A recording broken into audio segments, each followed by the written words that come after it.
আপনি দেখবেন যে রাজনৈতিক বিভিন্ন অস্থিরতা তৈরি করেছে। আপনি দেখবেন পিআর পদ্ধতি অনেকে চায়, আবার অনেক সময় ভোটার কমানোর বয়স কমানোর কথা বলে 16-তে।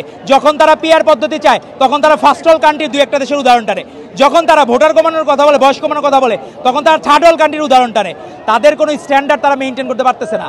তারা এক এক সময় এক এক লেবাস ধরে। সেই জায়গা থেকে আজকে বাংলাদেশের মানুষের জন্য আমাদের ভারপ্রাপ্ত চেয়ারম্যান জনাব তারেক রহমান দিক নির্দেশনামূলক বক্তব্য রাখবেন, যেটি বাংলাদেশের মানুষ তাদের ভবিষ্যৎ, তাদের স্বপ্নদশটা ভারপ্রাপ্ত চেয়ারম্যান কীরকম বাংলাদেশ দেখতে চান, এবং সুষ্ঠু স্বাভাবিক নির্বাচন হলে সেই জায়গায় ভূমিধ্বস বিজয়ের মাধ্যমে বিএনপি রাষ্ট্র ক্ষমতা অধিষ্ঠিত হবে ইনশাল্লাহ। ধন্যবাদ আপনাকে। আপনি বিষয়টা হইল ভালো কখনো কারো সহ্য হয় না। আমাদের সভাপতি রাকিবুল ইসলাম রাকিব এবং সাধারণ সম্পাদক নাসির উদ্দিন নাসির যে ছাত্র রাজনীতির উদার দৃষ্টান্ত স্থাপন করলেন, সেটি অনেকে সহ্য হচ্ছে না। কারণ কি, অনেকে গুপ্ত সংগঠন করে যারা, তারা কিন্তু নিষিদ্ধ ছাত্রলীগে এক সময় করেছে।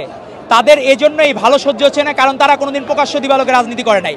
প্রকাশ্য দিবালোকে সবচেয়ে জনপ্রিয় ছাত্র সংগঠন হচ্ছে বাংলাদেশ জাতীয়তাবাদী ছাত্রদল।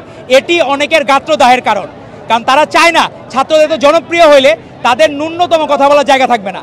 ছাত্রদলের কোনো ভুল তারা ধরতে পারতেছে না দেখে তারা অস্থির হয়ে গেছে কিভাবে ফ্রেমিং করবে। কিন্তু যতই ফ্রেমিং করুক কোনো লাভ হবে না।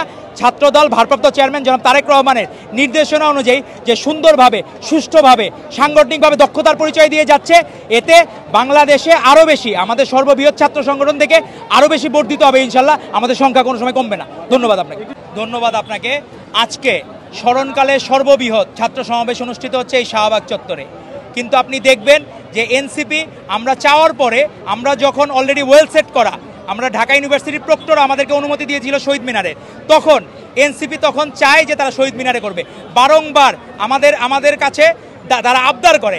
এখন আমাদের যেহেতু তারা রাজনীতিতে জুনিয়র, তার নতুন নতুন রাজনৈতিক দল গঠন করেছে, যাই হোক, বড় ভাই হিসেবে আমাদের দায়িত্ব বার্তায় বাংলাদেশ জাতীয়তাবাদী ছাত্রদল তাদের সেই কথা রেখেছে, অনুরোধ রেখেছে। এই জন্য আজকে যে শাহবাগ চত্বরে একটা মানুষের ভোগান্তি হওয়ার কথা ছিল না, যদি এনসিপি এই অন্যায় অন্যায্য আবদার যদি না করতো। তারা এখন শহীদ মিনার চেয়েছে, আমরা দিয়ে দিয়েছি।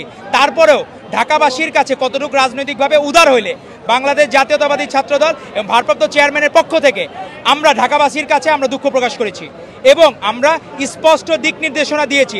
এর আগে আপনি অতীতে কখনো কি দেখেছেন আমরা ব্যানার ফেস্টুন আনা যাবে না, আলাদা করে মিছিল করা যাবে না, আলাদা করে মোটরসাইকেলে শোডাউন দেওয়া যাবে না, এবং শেষ করে আমরা এখানে পরিষ্কার করে যাওয়ার দায়িত্ব ছাত্রদল নিয়েছে। এই টোটাল এরিয়া পরিষ্কার করে প্রত্যেক নেতাকর্মী যেতে বাধ্য।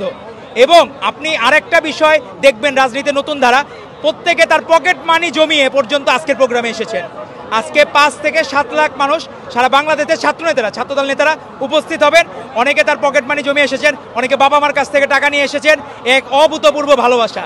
আমরা বিভিন্ন জায়গা থেকে যারা আসতেছে, আমরা তাদের ভালোবাসা শিখতে হচ্ছি। এ হচ্ছে আমাদের আপসহীন দেশনেত্রী বেগম খালেদা জিয়া, যে তার তুমুল জনপ্রিয়তা এবং পরবর্তী আমাদের ভারপ্রাপ্ত চেয়ারম্যান, তারই ফসল হচ্ছে আমাদের এই ছাত্রস্রোত বলা যায়। আপনার জনস্রোতের মধ্যে জনগণ থাকে, আর এই ছাত্রস্রোত, আজকে এই ছাত্রস্রোতে সকল অপশক্তি ভেসে যাবে ইনশাল্লাহ। ধন্যবাদ আপনাদেরকে। For more updates, follow us on Facebook, subscribe our YouTube channel, get the latest update on www.daily-sun.com.